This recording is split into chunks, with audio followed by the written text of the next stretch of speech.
every time we meet. Everything is sweet. Oh, you're so tender, I must surrender. My love is your love now and forever. You're the one that I long to kiss. Baby, you're the one that I really miss. You're the one that I'm dreaming of. Baby, you're the one that I...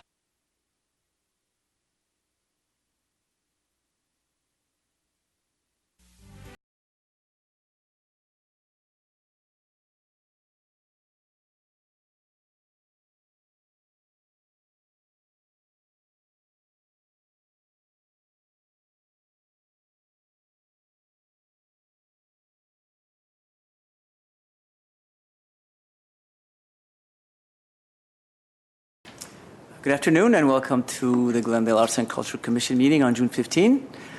We have roll call, please. Commissioners Deaver, Here. Sahakian, Here. Sharikian, Here. Chairperson Oshagan. Here. For the record, Commissioner Derhovanesian is going to be a little late. The agenda for the June 15th meeting was posted on the bulletin board outside City Hall on June 9th, 2017. Item 2, consent items at 2A, approval of regular meeting minutes from May 18th, 2017.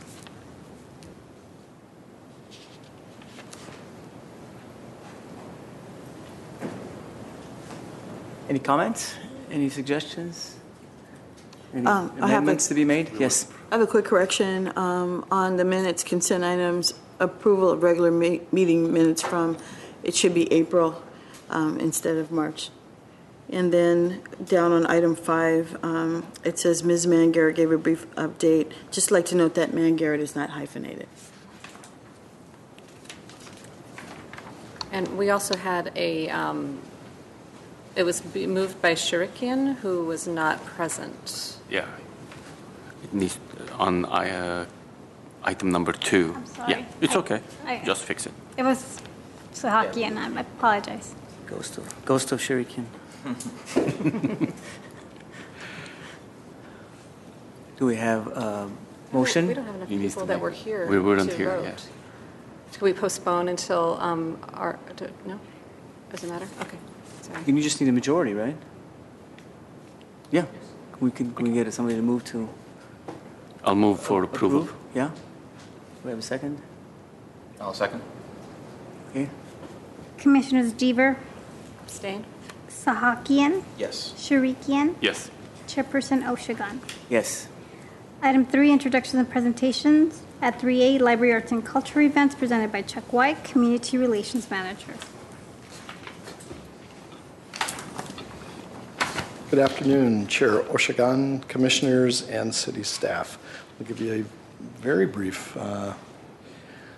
roundup of what's going on at the Library Arts and Culture Department. First of all, something you may be interested in, the Adams Square Mini Park gas stations installation this month through the end of July features work by Jana Charles called Venus of Adams Square. There is a reception for the artists on Saturday, June 24th from 5 to 7 p.m. I hope you can all make it. The artist will be there, and she's got some special things planned. At the Central Library, the new downtown remodeled Central Library, we have a number of authors coming in July.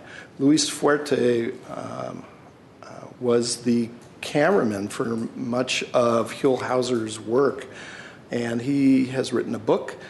Louis, take a look at this, My Time with Huell Hauser. He'll be at the Central Library on July 15th, and we're getting a real good response for that talk. Noted author Lisa C., California author, has written another book. Her new book is called The Tea Girl of Hummingbird Lane. She will be at the Downtown Central Library the next week on July 20th, Thursday at 7 p.m. The Friends of the Library and MONA, the Museum of Neon Art, have collaborated to put on a noir film series called Jewel City Noir. The first event showing will be this Saturday, June 17th at 2 p.m. at the Central Library. They're going to show The Blue Dahlia, and there'll be a little discussion about the film, in particular the use of lighting and so on, because Neon Art is a co-sponsor, but it's a nice curated series. The next one next month will be Double Indemnity. You don't want to miss that. It's a real Glendale heavy movie if you've seen it or read the book. That's in July. At the Brand Library, the current show is out, and the next one comes in the middle of July, July 15th. And of course, there'll be a reception on Saturday, July 15th at 6 o'clock at Brand Library. This is called When Line Becomes Form. So I've seen some of the artwork. It's very line-oriented. The description here is a powerful exhibition of personal exploration and acute observation of the human condition. Artwork by Mark Acitelli, Dirk Hagner, Cindy Jackson, Gray James, and Joanna Kidd and Miles Lewis. It's rooted in expressionism, where the artists skillfully transform simple lines into expressive, emotionally charged images. And their intent is not to create realistic reproductions of human form and features, but to expose the deep feelings of their subjects and themselves. That's coming again in mid-July at the Brand Library.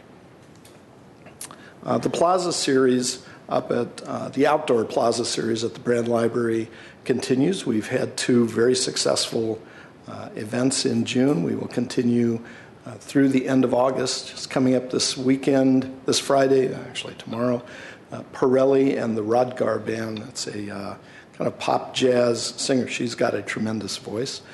Roger Espinoza follows later with kind of gypsy guitar. Tango Tico is a very authentic tango group. They're going to be really good. That's the end of June. In July, a variety of bands, from dance bands to kind of a klezmer band, and right in the middle is a giant, those giant taiko drums. They're going to take up a lot of room up there, and I can hardly wait to hear that throughout the park up at Brand Library. We have a series that you've sponsored at the Central Library called 222 East.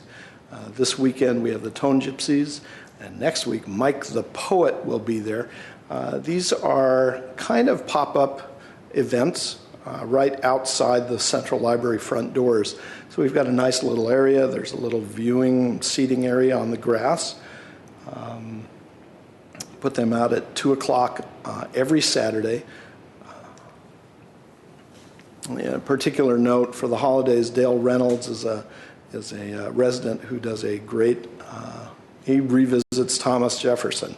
You can walk up to him and ask him any kind of question. He will answer you in the what he thinks is the style and the voice and the period of Thomas Jefferson. We've got some jazz groups, just a variety of groups, and this is just through the end of July. They again continue all the way through September so far. The Downtown Central Library, our service hours are listed there. I should mention that beginning in July, most of our neighborhood libraries will have slightly different hours. They're going to be longer than they were before last summer, let's say, but mostly I think they're cutting out Sundays for the most part, but Brand Library will stay open on Sundays. So we will start to publicize that soon. We were just given the go-ahead for those new service hours, and we think each site canvassed their constituents to figure out what would be the best and what the community at different locations would like. So we're going to give that a whirl, and that'll start in July. That's my report. Any questions, clarifications, additions? Thank you, Chuck. You're welcome. Next item. Item 4, oral communications, and there's none. Item 5, business agenda. At 5A, discussion item. 5A1, PAMP activity status. Good afternoon, Chair Oshigan and members of the Arts and Culture Commission. My name is Sharon Mann Garrett, and I'm your Library Arts and Culture Administrator. This report is about the status of the Public Art Master Plan, which you commissioned. In November of 2015, the City Council approved the 2015-2017 work plan of the Arts and Culture Commission and appropriated $380,000 to accomplish activities detailed in the work plan. This report is an update of the Public Art Master Plan project from the work plan, which has had recent activity. On February 9th, 2016, the Arts and Culture Commission issued a request for proposals to complete a citywide plan for the responsible and effective deployment of the Urban Art Fund. The Urban Art Fund, now approaching $6 million, is as a result of developer fees assessed for public art. A flurry of new development over the past few years has contributed greatly to this fund. The Public Art Master Plan should provide expert counsel on the most impactful, fiscally responsible, effective, and sustainable ways in which the Urban Art Fund can be utilized for public art to enhance the city of Glendale. After a thorough vetting process, the Arts and Culture Commission recommended CARS, Barbara Goldstein and Associates, to the City Council with an expanded budget of $125,000. The City Council moved to approve the selection and budget on December 6, 2016. At the time of this writing, CARS was slated to hold its first community engagement exercise at the Glendale Atwater Ciclavia event, which was last week, June 11th. Barbara Goldstein was conducting one-on-one interviews with the City of Glendale executives and a steering committee of community leaders who would provide advisement to the consultants throughout the project was being drafted. The consultants are scheduled to present at this meeting to update the commissioners, and I'd like to introduce Mr. Aaron Paley, who's going to update you on their activity. Good afternoon, commissioners and chair and staff and the people of Glendale. Hi, I'm so happy that we have actually gotten off to a great start with our work here on the Public Art Master Plan.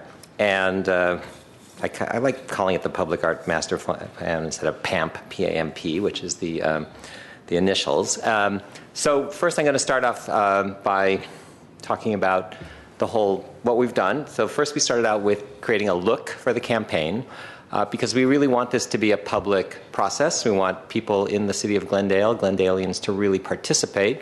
And so we felt that we wanted to give it its own identity. This was something that Community Arts Resources, which is also known as CARS, created in-house, and it's an abstract of the mountains, the sky, the sun, and an over kind of the skyline, which is a mix of the different housing types and building types in Glendale. So that was the look, and then we came up with this kind of call to action, make art public, which continues throughout the campaign with, as you can see, the I Am Public Art stickers that we've been passing out. So this is the project timeline, which is it's shifting all the time as we deal with the reality of work. But we have done our first community outreach project, which I'm going to talk about. We're interviewing, we're going through to do an initial plan, but halfway through this process, get recommendations, redraft that plan, come back with final recommendations, hopefully by January of next year. So Barbara Goldstein, who is one of the leading public art experts in the country, we're really honored that she's part of our team. Unfortunately, she couldn't be here today, but she was in town last week conducting interviews with key city staff in all of these different areas and gathering information from different documents and basically creating a context for her to understand where the city is exactly in terms of what it has done, what it hasn't done, how the Urban Art Fund has been spent, what existing public art there is, all of those things. She's also with us looking at lists that we're reviewing with staff for the advisory committee, a business focus group, an artist focus group, as well as neighborhood groups that we would meet with. So all of those things are being done right now. We just had our first public outreach event in tandem with Glendale's first Ciclavia. And as the former executive director of Ciclavia, I couldn't have been more proud to have seen this. This is a project that I started 4 years ago when I was the executive director of Ciclavia, and I was so excited. Were you guys there? One of you. It was really, there were tens of thousands of people in Glendale. I would say at least 50,000 people somewhere were on this course. It was really fun. It was a transformative event. I helped create Ciclavia because I wanted to create public space, and public space is the best kind of place to have a discussion about public art.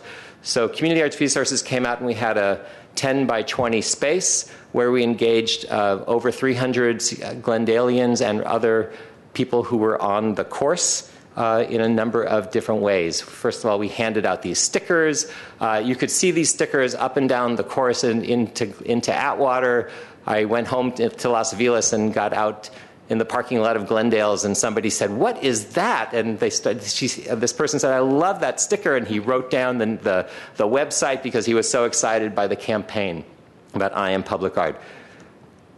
So we also had these boards because these boards were for the public to look at to understand the different range of public art. Because public art, the most visible form of public art right now in Glendale are the fantastic utility boxes, which are all over the city. But there are lots of other forms of public art, and so we wanted to give this to the public, and that's going to be the thing that we're going to be doing also as well at the different outreach events that we do, is educating the public about the different options that are out there. Public art is not just the utility boxes. It can be iconic, engaging, enhancing, site integration, temporary and social, all these different things, and even performance as a possibility for public art. And so, sorry, I wanted to say that the public was, you'll see the public was allowed to choose the things that they were most interested in from these. We also had a map of the city with examples of where some very visible public art is right now, and we asked people as well to give us an idea of where they would like to see public art and other opportunities in the city. So that was all part of the interactive engagement. It looked like this. Here you can see that people were voting. They were also filling out surveys. We have, not quite sure how many, we're still entering them, but I know that we engaged with over 300 people that day, which is a great amount for a public outreach campaign. We also created these Coroplast signs that basically asked people the question, and then we had these boxes that you could decorate, and actually we used the boxes we invited the public to actually make new forms. So it was another way of engaging with public space and how form and art and structure works, and just to give people a taste of what it means to actually create something in public space.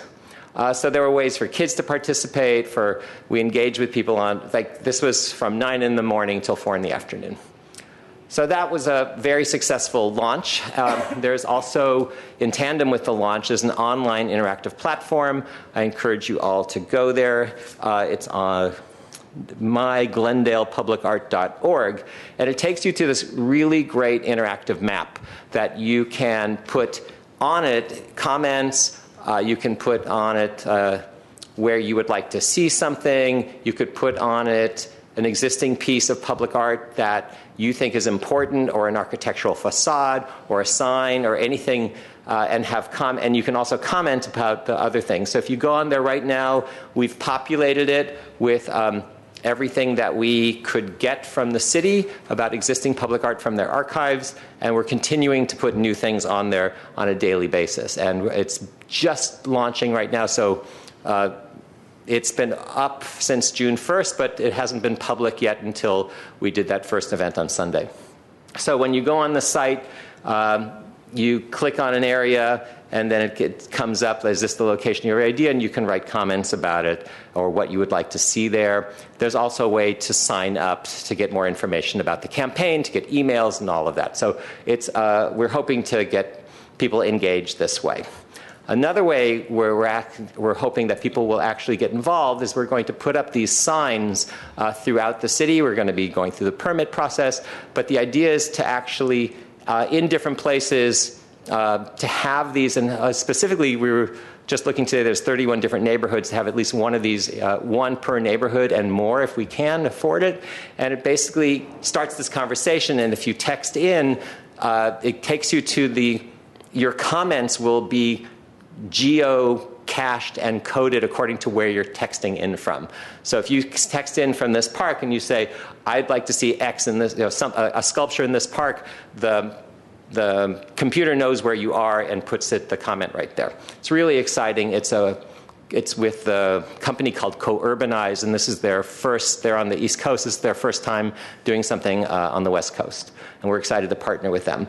We also hope that we might be able to do something like this on the Glendale Community College Bridge to get also more public attention to this and other ways as well, just so that the campaign and the whole idea that we're doing this public art master plan really, even if people don't text in, it's the idea that they know that it's going on. We also have printed up 5,000 postcards. These will be distributed throughout the city, and if we need more of them, we'll keep that going. And they're in 4 languages as well: Korean, Armenian, Spanish, and English. So that's how we've gotten started, and we're just, there's a number of other things that are coming, but that's the report to date. Any questions? Any questions, comments? Anybody? Please. First of all, it looks great. I love all of the different methods that are out there doing that outreach in a comprehensive way. It looks beautiful. I was just curious, when you're getting input like at the Ciclavia event, is there any distinction between residents versus non-residents? Yeah, we are keeping track of on the surveys of who's a resident and who's not a resident. We also created an email list, so we are basically enhancing that, and we do have a distinction, so we know like who is giving it. We also have demographic information. I should have brought a copy of the survey and passed it out. I can make that available to you, so that we have a sense. Oh, younger people are looking at this, and older people are looking at that. So yes. And then you also had mentioned there's focus groups being formed, an advisory committee, steering committee. Could you, I don't know if I heard it quite in its entirety, but how those are being formed, or if it'll be public, who's on those, or just a little bit more about that? Sure. So one thing that we decided that we wanted to do was have an advisory committee that would meet 3 times. And that advisory committee is, we're working with staff to put that together, and we're looking at a list of people that are artists, arts administrators, leading business people, leading stakeholders in the city, people with experience in the idea of where art and how art can play a role, and some people who, for example, are just very important business people or stakeholders. So that committee is a representative committee. It's not supposed to be everybody on the planet, but it's supposed to be people who can really help us and give us key feedback at points along the way. In addition to that, that is definitely not the only way we're going to reach out to people. So we're doing a business focus group too, to working with the chamber, inviting business people to do like a morning briefing for them to introduce this whole idea.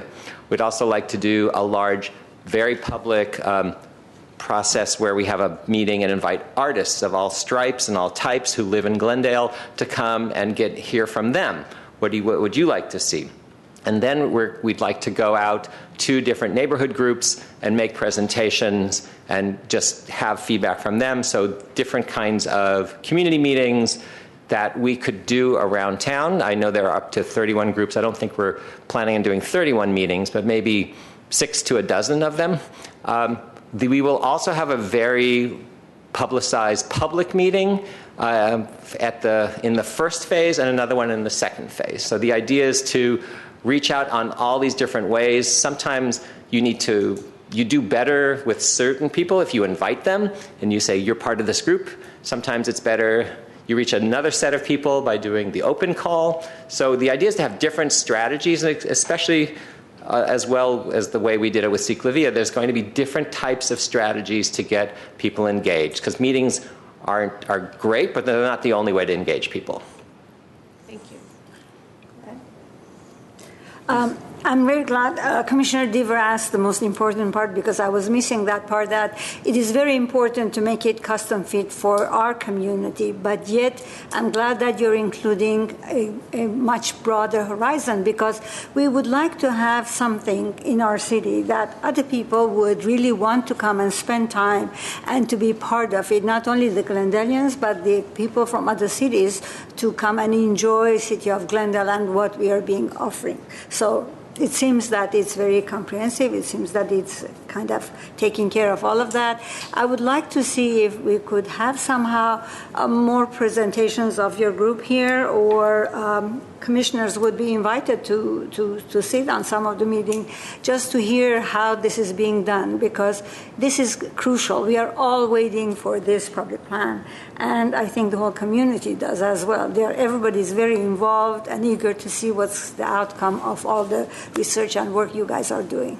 Great. Well, there definitely will be opportunities for you to come to the different meetings that we have. I'm sure there's lots of different avenues for that. And what we're doing right now is just the process to figure out, to create the plan that will allow you then to decide what kind of public art happens here. So we're not going to be, in the end, creating that. But the idea behind this is that we have this very effective plan that has wonderful buy-in and transparency, so that when you start moving forward with making the public art the decisions about how to spend that $6 million pot of money that's in the Urban Art Fund, that everyone's behind it, and then that you do create these wonderful, somewhat wonderful and iconic things that people will come from all over to see. Thank you. Yes, sir. First of all, thank you for coming by, and I really like the colors. Really like the colors, and it's very appealing, and it's very inviting, and you won't miss it. This is to the point, and it's very effective. What I've seen till now, you're doing a very good job, an excellent job. First question, will you be reporting to commission or to the staff weekly, monthly? How does it going to work on your progress of the work? Number two, you mentioned that you will be meeting with many different groups. Are you considering also there are many art groups in Glendale, from theater groups, performing groups, bands, etc.? Are you planning to have a specific meeting with that kind of groups? And also, if we click in on myglendalepublicart.org, is there a way we can submit our email and be on your email list, or many other organizations? Okay, so those are the questions. For the frequency of meetings, we have regular meetings with staff. I forget how often we have. Do we have a meeting every week or every other week? I forget, Sharon. I can't remember how often we call each other. It's approximately every other week, but in the weeks where that doesn't work, it might be every week or every 3 weeks. But we're trying to stay in touch a couple times a month. Okay. I'm also in constant contact with Regina Alcazar, who is Aaron's one of his chief assistants. So we're talking constantly about things with the plan, the administrative aspects, but the main conversations about the content of the plan are probably every 2 weeks. And I'm also prepared to come to every commission meeting every month to give you regular updates as well. In terms of the artists, we're hoping to, we will be inviting some key people from key arts organizations to be on the advisory committee. We also are going to invite all of the different artists and arts organizations to come to that artist meeting, or artist and arts organizations meeting. So that's how we're reaching out to them. And then there was one more question. I can't remember. The email list. Oh, and the email list, yes. The digital platform does have a way for you to submit your email information to get regular updates. And so we're hoping that we'll get maybe a couple hundred people come through that way, and we'll also invite them to the public meetings and the arts meetings, et cetera. I'd like to add that staff has been very insistent that the performing arts be included in all of these discussions. We realize the importance of the performing arts, especially here in Glendale, and we very much want the public to understand, and the consultants, that performing arts is public art to us as well. First, thank you for being here in the presentation. I guess since we're very focused on it, I want to compliment you guys on the visuals. As a graphic designer, this is very inviting, appealing. And as you said, I like the ideas of having different visual signs throughout the city, because one of the challenges we have is that there are some things we may be lacking in what we're doing, but then there's also a lack of awareness sometimes with what we are actually doing. So it's great that there's going to be a lot of visual branding and signs throughout the city and opportunities for people to be exposed to the project. And I just want to compliment you guys on putting together the interactive map platform and also the texting signs, because you guys are professionals, so I know you recognize this, and I could tell with the plan you've put forward, you guys recognize this, but people want to provide feedback in a lot of different forms. Some people aren't comfortable coming to meetings, and texting's a lot easier and makes it a lot more accessible. And I think I think you guys are doing a great job, but just to kind of re-stress that priority of making sure that when we get to the end of this, we have very diverse feedback from just all the broad groups, the different cultures that are represented, the different age groups. So Ciclavia may give you a certain demographic of feedback, but making sure we have a good balance between all the different groups. But just thank you for being here, and you guys seem to be off to a great start. Thank you. We're very mindful of the need to be very diverse. That's part of the strategies and the tactics that we're using. So that's our goal, is to make sure that our input is diverse, that we definitely reach the different communities of Glendale. And those communities get defined in so many different ways. I mean, you can define them by geography, by neighborhood, by demographics, by age, by ethnicity, by interests, by profession. So all of those different things, we're using them as approaches. And each time it's like, oh, well, okay, so it's interest. So like, let's get the artists involved. Let's get the business people involved. Each time it's like we're thinking in those ways, and we're very excited because we're trying out some things here that we've been hoping to use. And these are, for example, this is the first time we've been looking at the co-urbanized platform for 2 years, but this is the first opportunity we've had to use it. So, part of this is for us a way to use some new ideas that we ourselves were hoping to do. And thank you for your compliments about the graphics. I'm going to take that back to our staff. Midori Mitsuhara on staff designed the graphic, and Regina Alcazar came up with the slogan, Make Art Public. Yeah, Sorry, go just ahead. a follow-up question about the texting. I liked that as well, and I'm assuming, but I'm just going to ask the question, that type of information will go out like by the city Twitter accounts and things like that, so that people, if they don't see a sign, that they're also getting it in other ways. Yeah, everything's all cross-hashtagged with My Glendale. So all the portals that utilize hashtag My Glendale will be connected to this campaign. Okay. Regina Alcazar, who is not here, a very dynamic young woman, also attended our media relations committee meeting last week, and will continue to attend those meetings for the duration of the plan. Thank you. As somebody who receives those feeds, I know I'd be like, oh, yeah, that's right, and I'm someplace, and I'd want to be able to access it. And my other quick question was, we were just talking about reaching out the diversity, and I'm wondering if you have plans, or as this be part of your plan, of setting up shop like at bus stops, places that to integrate with people who are on the street a lot but may not be an artist or a business leader or on public Twitter accounts and things like that. Well, that's the idea behind the public outreach campaigns like Ciclavia, is to get people. We can also put, we'll be looking at the budget to figure out how we can stretch it to make more signs, because if we can do a lot more of those, we could put them up at bus stops as well. We could also put, we were talking about putting something in the utilities bill as well. Yeah, we're discussing how we can insert something in the utilities bill, and we also are negotiating with the Beeline to have advertising inside the bus. Yeah, thank you. All these different ways. This is a really fun project for us. Two of our staff who are working on this are Glendalians, Tamara O'Connor and Regina Alcazar. Both live in the city for a long time, both of them, and so it's really a great opportunity, and we're really excited to be part of this process with you. I had a couple of comments, questions, Aaron. So first of all, I want to echo on the commissioners. I think this is very nicely done, the colors, and also very much like the mobile platform approach, the texting and the online mapping. I think that's really excellent kind of way to engage people. I think that's really excellent. I also want to echo, I think one of the things that's being said here is maybe we need a little bit more information about what's going on, a little bit more visibility into the process, because I had no idea, and I had no idea you guys had a booth at Ciclavia. I walked through Ciclavia, I didn't ride my bike, but if I'd known there was a booth, I would have certainly stopped by.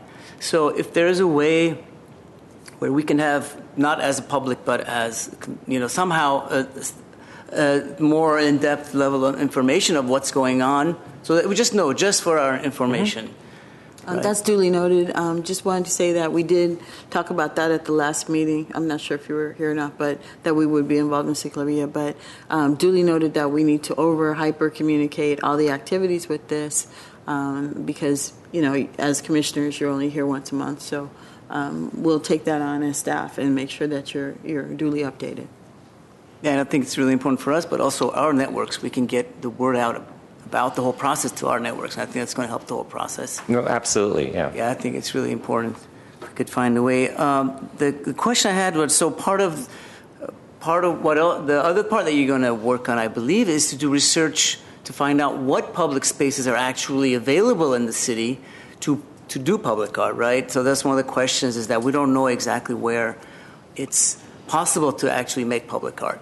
So is that process also going in parallel with getting community feedback? Yeah, that's part of the community can have an input in that way. So they can tell us, oh, I'd like to see something here, or here's an opportunity here.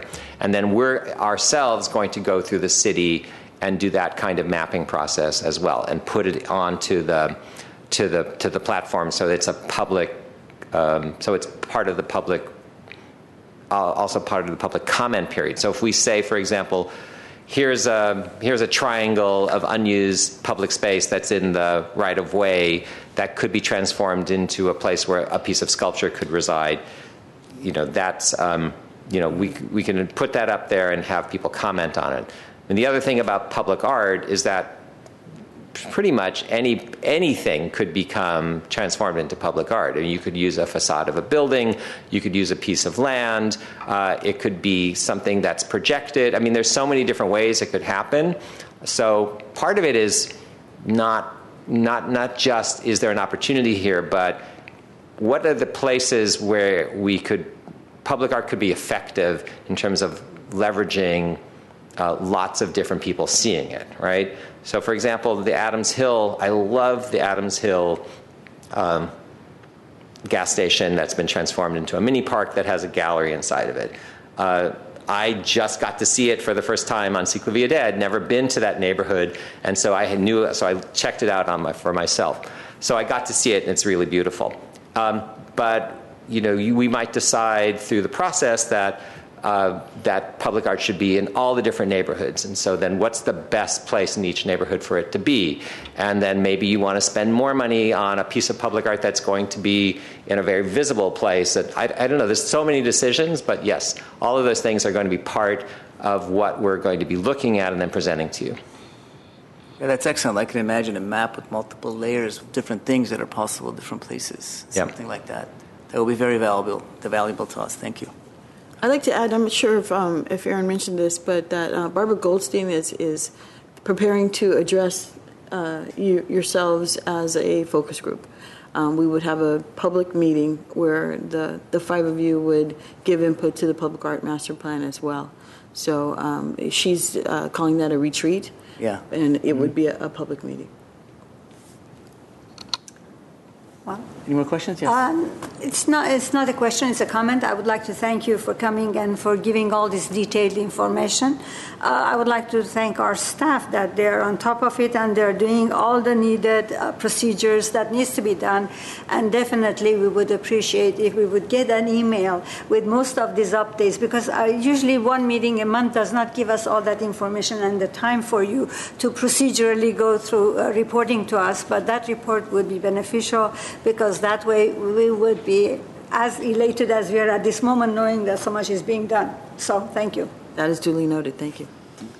One last request. If we have some extra ones on those, I would like to get a bunch. No, the reason I want to give away to many people and they put on their bikes, cars. Okay, thank you. Yeah,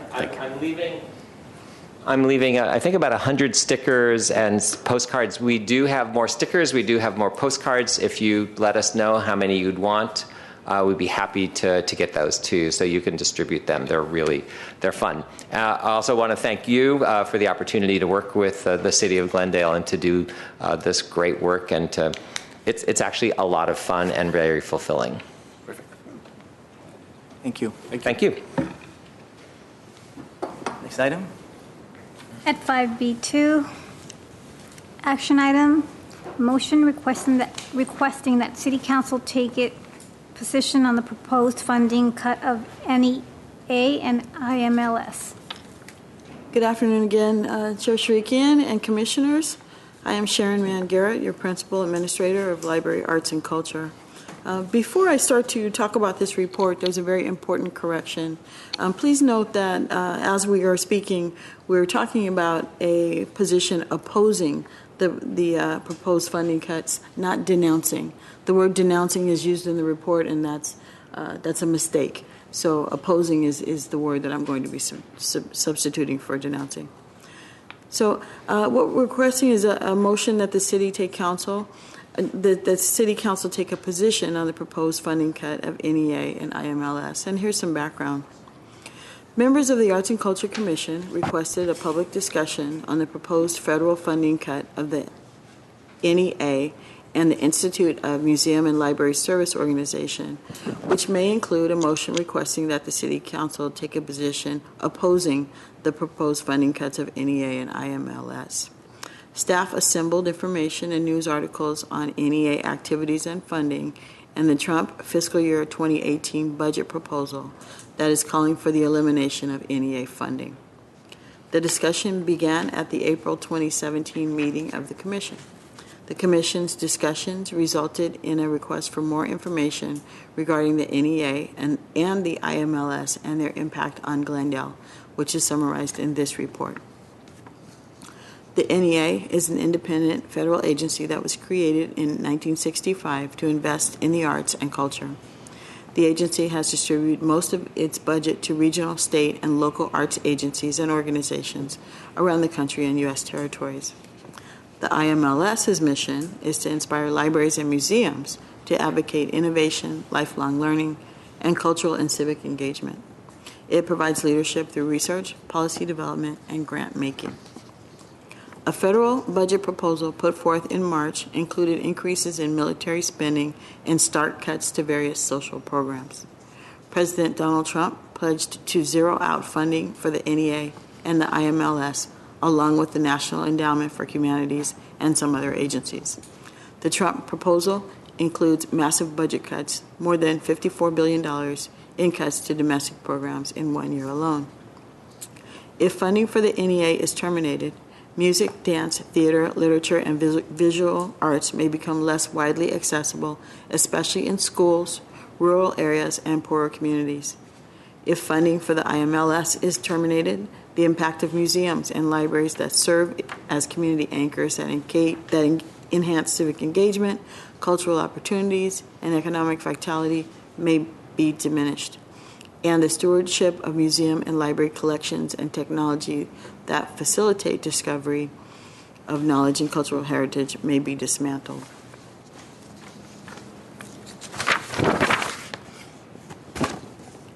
Local impact. A search in NEA's grants database revealed that $90,000 of NEA grants have been dispersed to entities in Glendale from 2000 to April 2017. The most recent were an individual fellowship in 2012 and a grant to the Museum of Neon Art in 2009. 3 others went to the Alex Theater prior to that. The IMLS has made one grant to Glendale's Public Library in the same time period for $61,000 in 2003. And currently, Glendale Library Arts and Culture is a finalist in consideration for a $50,000 grant. Understanding that Glendale is served by a larger library arts and culture community, staff also searched for grants awarded by NEA in a 15-mile radius of downtown Glendale. In total, NEA supported arts organizations in that region with a total of about $32 million in funding from the year 2000 to April 2017. Noteworthy organizations that serve Glendale are the American Film Institute, the Autry National Center, Arts for LA, Cal State University, Los Angeles County Arts Commission, Film Independent Incorporated, Inner City Arts, Los Angeles Chamber Orchestra, Los Angeles Master Chorale, Los Angeles Philharmonic, the Museum of Contemporary Art, Plaza de la Raza, UCLA, and Southern California Institute of Architecture. There are many, many more on this list. I just listed out the ones that just about everybody is impacted by.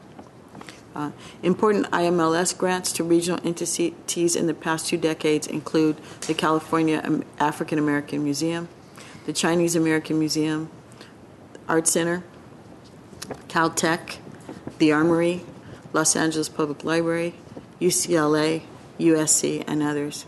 And while the IMLS database does not allow for easily accessible summation of the dollar amounts like the NEA one does,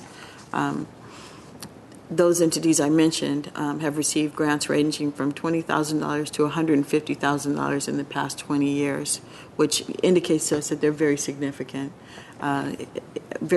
contributions to the success of those organizations. And some have received multiple grants over the years.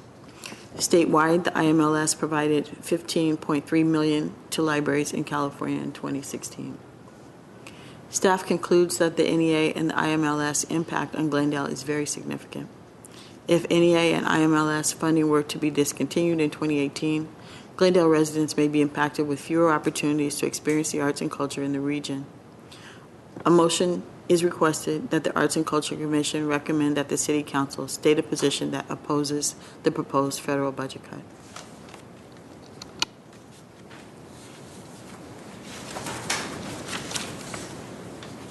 Question? So this is a discussion item, so you all may discuss this as long as you like. Question, so the recommendation doesn't have the word opposes in it. It says just take a position. Only opposes, the word opposes comes at the very end of the of the background of the recommendation. Well, the position that we would suggest you take would be to oppose. Shouldn't that be in the recommendation? I believe that you all should discuss whether or not you would like to oppose. Oh, it's not a technical thing. It's a decision. Yeah, okay. Any questions, any comments on this? I would make a comment. To oppose a federal grant or any federal program that has been cut, it has to be more detailed, itemized. This is very good, what we have in front of us, in order to convince or to present to the City Council so they can discuss it in their meeting and come up with a specific guideline to oppose or reject the cut. I think we need to be a little bit more specific. My opinion is to ask them to have a position on this matter, but we cannot ask them to oppose it. That would be my position. We can explain them how the city of Glendale will affect by the cut and how we can be shorthand with certain funds, but eventually our recommendation is to discuss it, to take all the sides of it, and they can vote on it, and not necessarily we want them to oppose it. That will be my opinion on this matter. I would like to say that the idea is that Commission strongly is against all this, and that needs to be conveyed because we are advisory to the Council. So we would advise them, and then the Council, with all the good legal system that has to back it up, would properly word it as needed. So our part is to passionately and strongly oppose to the idea and recommend that Council would take that advice, and then I'm 100% sure that our legal system would help to word it if as needed for the Council. So it is important that we are passionately and strongly against this. So as an advisory, that should be our take. This is my personal opinion on that. So then the rest of it, I would leave it to our capable legal authority. Everybody wants to speak. Go first. So, I think it's important that we frame the discussion as well, because I've a long list of concerns with the federal budget and what was proposed. Department of Education is just one of many concerns I have. But where where we need to be clear about this, and I think where council, we need to be clear with communicating to council as well, is that this is not a cut. We're not debating whether you should take $5 million off the NEA or $10 million off it. They're talking about the elimination of an entire program that in the past has funded Glendale organizations, and as the report indicates, there's an open opportunity now for funding as well, and also to keep in mind that should it actually pass and be removed, it would be very difficult to ever rebuild an NEA after that decision happens. So in my role as fellow commissioner here indicated as well, our job is when it comes to arts and culture issues, and this is definitely in our purview, to advise City Council on how we think they should proceed. But I also want to make sure we're very restrained in telling them how to proceed in terms of how to actually implement this. Is it a resolution? Is it they may want to make this part of a larger discussion. I know that the Paris Climate Agreement is also part of something that Council is looking at now. But I think we should be clear that, my position as one commissioner is that we should be clear that I am opposing this cut of the program, and I think that City Council should take a position reaffirming that as well. Thank you. Yeah, I agree with those comments wholeheartly, both Commissioner Sahakian and Hovhannissian. The only question I would add is that since we bring it up in the report about the National Endowment for Humanities, if that should be included in that as part of our arts and cultural purview and recommendation to not cut those departments as the impact. I'm not implying that we need to go out and do research about how we would be specifically impacted, but I would hate to just inadvertently leave that out if we're going to have both of these other departments enlisted. Well, staff can certainly research what that organization has to do with arts and culture, and perhaps include it. We did not dive into what that organization's function is, so I can't at this time really explain that. So should we take a motion on that? I just wanted to add something, unless you all wanted to discuss further. I just wanted to address Commissioner Sharikian's concern for more detail with regards to how these organizations impact Glendale. I've poured over both of their websites, and as nonprofit organizations, they're probably very short-staffed as we are, and so to try to specifically understand their specific impact on Glendale, I think would be a very aggressive and very ambitious assignment. I'm not suggesting that it can't be done, but I think that we need to weigh whether or not further analysis is warranted, considering the amount of time and manpower it might take, and perhaps even the foregone conclusion that we're against this. So I just wanted to put that out there for the Commission's consideration, that the information that's presented by these two organizations is detailed. For example, the number of grants that the IMLS has made in California is, upwards of 75 pages of data, and the same thing for the NEA. So to launch on a assignment of getting more specific and having more research, it could delay any recommendation you make considerably. I have a question. I just have a question. Yeah, go ahead. Mm-hmm. Let's say for a moment this resolution or this amendment passes. What would be the next step? Will be rewording this, rephrasing it? How will it work? Or will it go as is to the City Council, and the City Council will discuss it on their agenda? Would you please explain that?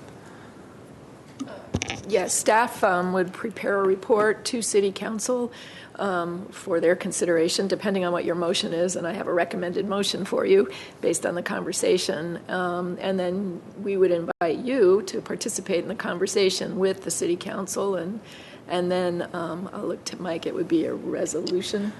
Thank you. Chair Oshigan and members of the Commission, the Council can do it in many ways. I mean, one way is to do it a resolution. On the other hand, they've handled it in a different situation where they've asked staff, city manager staff, to send a letter directly. And so it could be in the form of a correspondence, or it could be a resolution. Could be correspondence to the White House. It could be, or to the appropriate funding. Yeah, saying that that the city council opposes the defunding or elimination of budgets to those organizations. So this method will be the way how to handle the next phase of the opposition or the cut, the rejection, whatever that. Correct. The council will decide on will how the council discuss this matter on an open agenda? Yes. Okay. My personal position would be to. Did you want to say something? Sorry, Sean. I don't want to cut you off if you want to. Okay. Well, I just wanted to express my opinion too. That I think we should definitely make this our opinion and oppose. And I would also suggest that we use the word opposed in the actual recommendation rather than as the last line in the background section of this recommendation. Oh, well, I just wanted to add, I think, one of the concerns I had at the previous meeting was that we were kind of in between the 2017-2018 decision, but there's also a timing mechanism. If we were to push this off to next meeting, a decision may already be made. We then have also taken the opportunity away from City Council to take a position. And I think it's important, as Mike mentioned as well, we're not necessarily telling Council how to implement this should they want to proceed. So we're making a recommendation. They will have their own opportunity to, evaluate and come to a conclusion on whether they want to support the motion. And then they're going to have an opportunity to decide how do they want to actually implement that. Is it a letter? Is it a resolution? That's as one commissioner, that's outside of my responsibility. I feel this is us making a motion to them that this is our recommendation, and they will have an opportunity, just like we did, to discuss it and make a decision on what's best from the council's perspective. Wholeheartedly, I believe in that. It's just they need to know how passionate we are about opposing this, and the rest we have to leave it to them to make the decision that is the best or the most proper way of handling it. And we will back them up with whatever they decide. I want to make at least one point clear. Did the staff miss any information about NEA or any other fundings, nationwide, statewide? The reason I'm asking this question, if council comes up to us and says, you guys missed a certain art program that Glendale City gets it, or many other cities get it, and what we get funds from NEA is only like 1% or whatever that percentage is. Not that I'm not saying that it's not important, but in our report, is there a section that we have not included? So when we present this to the city council and the staff works with them and they say, hey guys, you guys missed something that we have not seen it. All I'm trying to do is cover all our points when we want to sit down with city council and explain them that this is our position.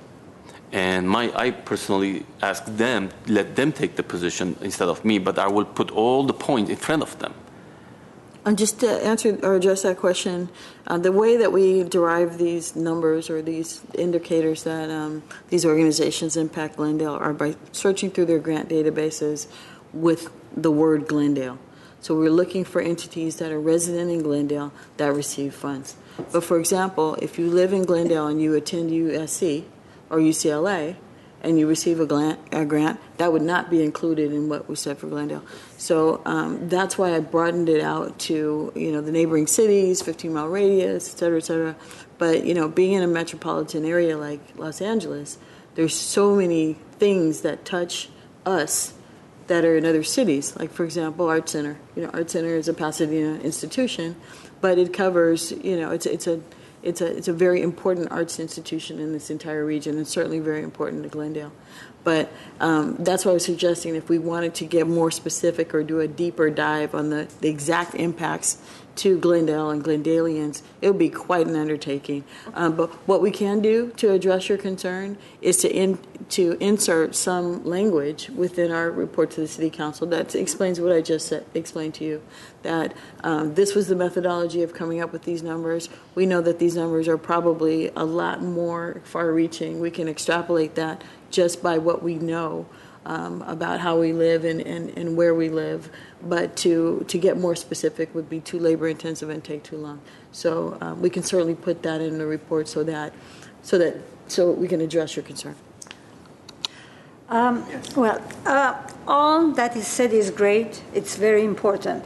But I do consider what Commissioner Sahakian said. If this is going to cost us by delaying it and the decision already made, to me, all those details might be irrelevant. So time is a major issue on this. It has been postponed already from 2 months, the one before and the one before that. So if we are assured that there's no time constraint, absolutely go and research and find everything that is possible, but because that sounds good. But if we are going to lose this because of the time issue, that I would strongly oppose. That's my take. And I'm assuming this is a time where we can discuss this matter in detail. I've seen in the report that how many cities have already received or entities have received the money in the past 17 years. Do we have any indication how many cities or how many identities or organizations complained about this cut? And specifically within 15-mile radius. Let's say we have City of Pasadena, City of Beverly Hills, City of Los Angeles. They have similar issues because the cut is going to be nationwide. It's not just City of Glendale. Are there any other commissions or city are opposing this NEA cut? That is not something that we researched. But we can certainly research that before we went in front of City Council for some of the surrounding cities. I would suspect, knowing some of the surrounding cities, that the commissions and or the councils have taken similar stances to what you're proposing. But we can, I don't think it can be an all-inclusive list, but we certainly will give a sampling of cities that may be opposing this or are opposing this. And I don't feel that would be very labor-intensive. I think we could quickly assemble that. And so the report that you have prepared last time with the multiple page listings, that will go along with this recommendation to the council so they see all of the work that the staff has put in to identify all these. Certainly can. Mm-hmm. We should. Can. It should be, yeah. Yes. Sorry for interjecting a lot, but I'm very passionate about this issue. I hope that all the other commissions and all the organizations have opposed, but if even none of them have opposed, we should take a stand on this and be the unique one, if need be, and oppose to this. So regardless of how many have done it, it's good for our interest to see how many people are passionate about these issues, but that has nothing to do with the recommendation we are going to make to the council because it needs to be done, and it's already several months has passed. So that's mine. Thank you. Yes. Just want to add as well, just reading from the report, there's a consistent pattern of getting NEA funding for local organizations, maybe not every year, but over a long period of time. We're clearly, as the report says, a finalist for a $50,000 grant. But beyond, I think it's important to know what the direct impacts are to Glendale residents, Glendale organizations. But the indirect impacts could also be huge because if we're adjacent to a large city, Los Angeles, if they're not getting any arts funding, I want you to imagine how much harder it is for a smaller city like Glendale to also receive some types of funding for this type of support. And it's also important to recognize that I think the justification for the complete defunding of the department was also that there was an implication that arts funding is just so plentiful from private entities and local entities, and I've been working with a lot of arts organizations over the years. I don't know of too many that are just swimming in funds, just trying to figure out ways to use it. I know our own commission has had a history of it's been difficult to launch projects because just the funding is not there. So the funding is very scarce, and so when you have large organizations like this in threat, even if we're not directly impacted, I think as an arts organization or an arts body here, I think we should stand with other arts organizations and, in unity and make a statement at the very least. Yes. May I propose a motion based on the conversation? Please. Please do. This would be a motion recommending that the City Council take a position of opposing the elimination of NEA or the IMLS. Concise and to the point. I move that. Yes. I'll second that. Correct. Thank you. Commissioners Deaver, Yes. Derhovanesian. Yes. Sahakian. Yes. Sharikian. Sustain. Chairperson Deaver, Oshigan. Yes. Next item. Yes. Yeah, next item. Item 6, Commission staff comments.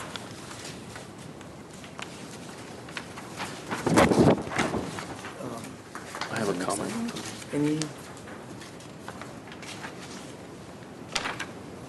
comments, suggestions, musings? We have a lot of musings. I have a Poetry? Poetry? Not poetry. I would like to take this moment and recognize, acknowledge the Eyewitness Installation exhibition that has been in Glendale Central Park for the last 6 weeks. The Eyewitness creator Ara Oshagan, our chair, Levon Paryan, and architect Vahak Tomasian presented their outstanding artwork in an environment that made the city of Glendale unique and first of its kind public art exhibition. In the past 6 weeks, since the Central Library reopening ceremonies, hundreds of people stopped by and wondered, saw, and experienced the enlarged images of Armenian survivors of Armenian genocide. To transform a sad, tragic event into an artistic installation takes a great deal of talent. And I think Aran Levon and architect Vahak have that talent. I would like to also to thank the Eyewitness team, the volunteers, for their hard work and countless hours of dedication and devotion. Last weekend, I go on presentation of a group of talented actors and actresses and written and directed by Aram Kuyumjan was another public art performance that added a truly new meaning of public art in Glendale. I want to thank you to all people that participated for both programs, the Eyewitness Installation and ongoing I Go On, and they really worked hard and made things happen. I also want to thank to the councilwoman Paula Devine, when she was a mayor last year, encouraged Ara to bring this installation into Glendale. Thank you very much for her. Also, the whole council and city library staff that they helped us. I mean, long hours, and I see a lot of details that they've done here and there, but the bottom line, this Eyewitness Installation art exhibition brought a new meaning and new value to the city of Glendale. I also want to thank Park and Recreation Department, the staff, the managers, the directors, everybody, that they put together a group of people that helped us every moment, every day, weekends, Sundays, and that needs dedication. And finally, I also want to thank to Central Library, Cindy Cleary, the director, the staff, Sharon, and everybody else that helped us and put this art exhibition together. And I'm afraid to say that hopefully by this weekend everything is going to come apart. But if you have a moment, you haven't seen it, please visit, look at this, walk through those installations, and take a moment and grasp those pictures and their values. Thank you. One more day left for Eyewitness. If I could just add very quickly, I want to deeply thank you, Harar, for those they were actually poetic words. Thank you.